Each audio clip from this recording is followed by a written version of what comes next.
Hey, Kirk, just tell us what it feels like to be back in Lincoln. Man, it's been too long. It's can't believe. I was talking with Chris Fowler yesterday about it, and just amazed that it's taken this long to get back. But it's great to be back. Went to Misty's last night for a nice meal, and just love being in Lincoln. First time we've been here since they've been a part of the Big Ten, so it's interesting to see that side of it. You know, I've always been here, whereas Big 12. And so now they're obviously in a new conference, but love the direction they're heading under Scott Frost and what they're doing, and it's a very exciting time. Why come back now? What is special about Nebraska right now? Well, I think they're winning games, you know, and I think they're playing a great opponent in Ohio State, and it's a big game nationally. People are intrigued about Ohio State. They're intrigued also about Nebraska, and the fact that Nebraska gets this game in Lincoln, the whole nation's, I think, watching and anticipating a matchup. It really gives a phenomenal platform for Scott and his team, and kind of show. I read some of his quotes this week when he's talked with you guys about just eventually we're going to have to take that next step as a program. Is this Saturday that time we do it, or how close are we? So I think he has a very interesting perspective in that way, and I think we're all going to learn a lot about Ohio State. And we're also going to learn a lot about where Nebraska is right now in his second year.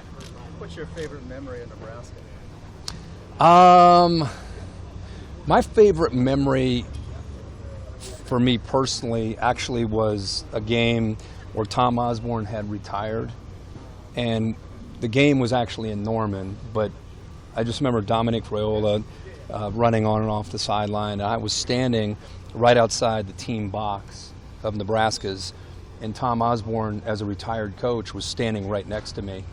And he and I just started to talk early in that game, and we ended up watching the entire game, and I was just like in awe of standing next to a legend and having him say what he would normally say into a headset, but he was saying it just to me. It was just me and him standing there, and every observation that he had or every thought that he had about the game, he was saying to me, and I was just kind of like sitting there as a sounding board and just talking back to him, and just was always blown away with his grace and the way he handled himself. So just being around him was probably one of my greatest memories. That, and just every time we come here, I love this stadium. I love the size of it. I love what they've done. I love the fans here and how passionate they are and how much they love their team through thick or thin. So it's just one of the great places in the country. Put your analyst hat on and kind of give us a breakdown of how you think this game might go tomorrow. Well, I think Adrian Martinez is the key to the game. You know, I think he's going to have an ability, much like last year. His ability within this offense to run and throw is an equalizer. That and playing in Lincoln are the two things that Nebraska has to hope are big for them. Ohio State comes in. I think people were sleeping on Ohio State when the season started. Some people, I wasn't, but I think they were doubting this team without Urban Meyer. They were doubting this team without Dwayne Haskins.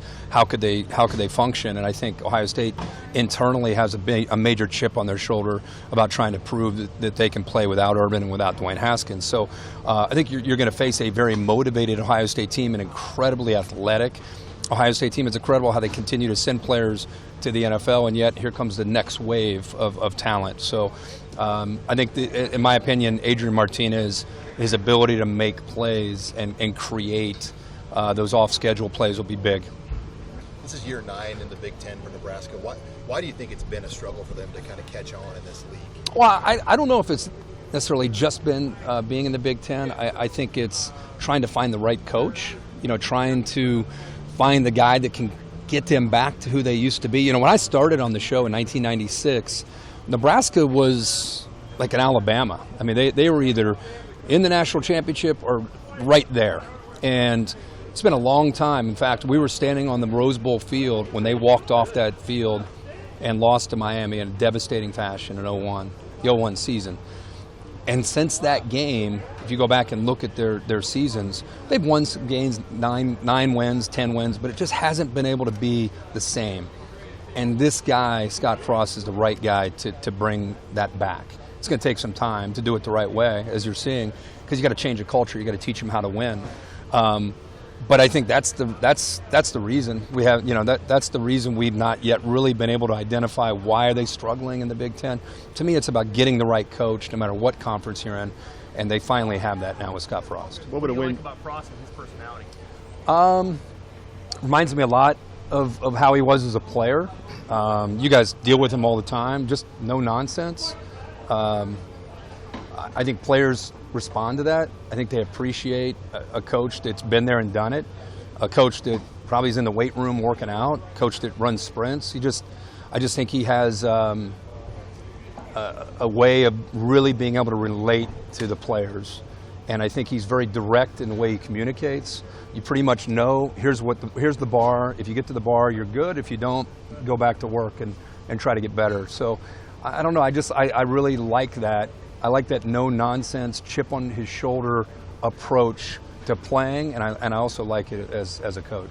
Kirk, what's the magic of game day? Why it has become so popular and it stayed that way? Man, when I first started in 1996, the crowds that we would get around the set were about like this group of us right now. It was maybe 50 or 100 people, and man, late 90s being here, I think they set a record for how many people were inside the stadium. When we went to Blacksburg when Michael Vick was there, that really changed the game. And from that point on, it seems like every week we have record crowds and unbelievable people. And I think it's not game day. We'd like to sit here and take bows, but to be honest, we deflect that. To me, it's the sport of college football, the passion of college football, the energy of that sport, whether you're in Lincoln, Nebraska, or Columbus, Ohio, or Tallahassee, or Austin, or Norman, or wherever you go.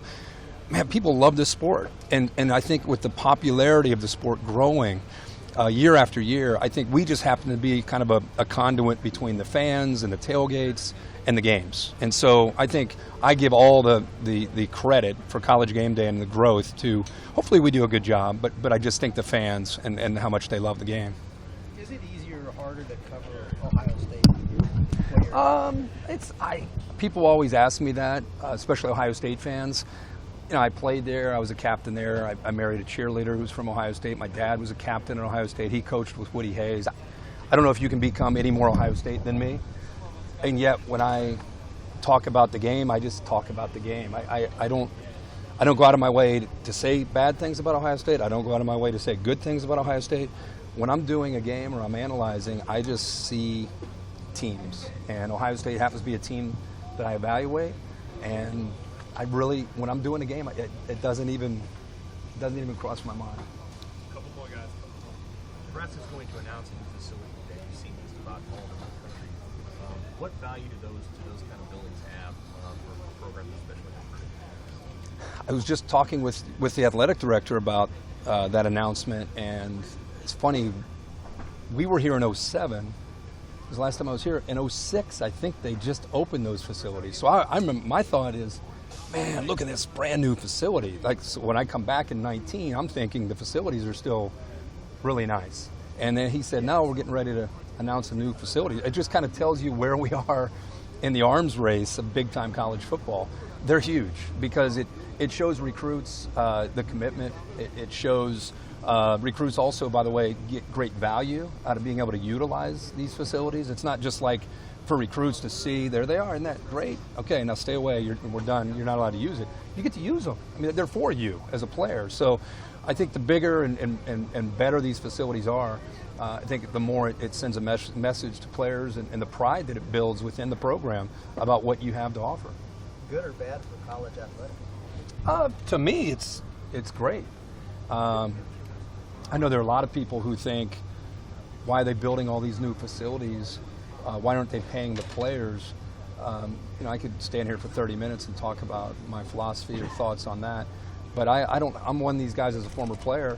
I don't have a problem with the money going towards the facilities. If the universities are able to raise the money, and that's what they choose to do with the money, that's their prerogative. And as a player, I'm the one that gets the benefit of having a great locker room. I'm the one that gets to have a great training table, great study table, great weight room, all the incredible perks that come along with being able to go to a school like Nebraska. That's invaluable. So I have no issue at all with these facilities and with what all these universities are choosing to do with their money. Last one. Kirk, Justin Fields starting his first game in prime time on Saturday night. As a former quarterback, how much of a struggle is that going to be?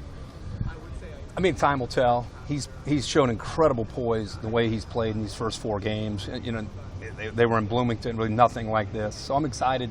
I think Bryan Days excited to see how he's going to respond when, he's trying to get trying to communicate with his team and nobody can hear him. And they prepared him all week, but until you get out there in front of 100,000 people and millions watching, you have no idea how he's going to perform. If you know him, his wiring and his personality, I'd be more surprised if he got rattled than if he went out there and had a big day. So I think this is an opportunity to really, we're going to be able to evaluate where he is as an individual and how Ohio State as an offense and as a program, how real they are in the discussion for potential Big Ten championship and maybe trying to get to the playoff.